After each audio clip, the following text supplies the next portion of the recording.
रुतोदिरू नुमाइंदा शालतीफ public park के रिहायशी और खानगी टीवी के कैमरामैन फारूक हाजाव के 3 साला बेटे हुसनैन का अचानक अगवा हो गया, जिसके बाद शहर में शदीद तशवीश फैल गई। दादा कादिन हाजाव और दादी नाजान खातून ने बताया कि हुसनैन सुबह सवेरे घर से निकला मगर वापस न आया। अहले खाना और मकामी बाशिंदों ने मुतअद्दिद जगह तलाश की मगर कहीं से सुराग नहीं मिला। मकामी सीसीटीवी फुटेज में मुख्तलिफ मकामात पर एक शख्स को मासूम बच्चे को साथ ले जाते देखा गया है, जिसकी बुनियाद पर अहले खाना का खदशा है कि अगवा में गिरोही मालूस्त भी हो सकती है।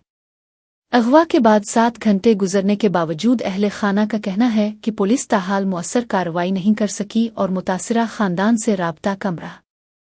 बच्ची की बाजियाबी के लिए इंसानी हुकूक कारकुनों और सिविल सोसाइटी ने बस स्टैंड पर एहतजाजी धरना दिया और शदीद नारबाजी की। एहतजाज में सिंध तरक्की पसंद party, social workers, जनसिंध महाज, Jamiat Ulama इस्लाम और दीगर सियासी और समाजी तंजीमों के कारकुनान ने शिरकत की, जिसकी वजह से शहर से गुजरने वाली ट्रैफिक भी मुतासिर हुई।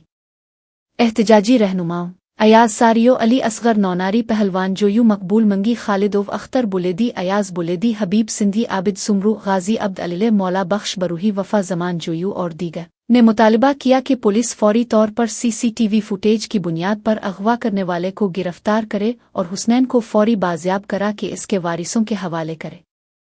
उन्होंने कहा कि शहर में मासूम बच्चों के अगवा का सिलसिला तशवीशनाक हद तक बढ़ रहा है और मकामी इंतजामिया और पुलिस की सस्ती नाकाबिल कबूल है। मुजाहिरीन ने हुक्काम से अगले 24 घंटों में अमल दरामद न होने की सूरत में एहतजाज को मजीद सख्त करने का इंदिया दिया। पुलिस की जानिब से फ़िलहाल तफसीली कार्रवाई या बाज़ाब्ता बयान मौसूल नहीं हुआ है।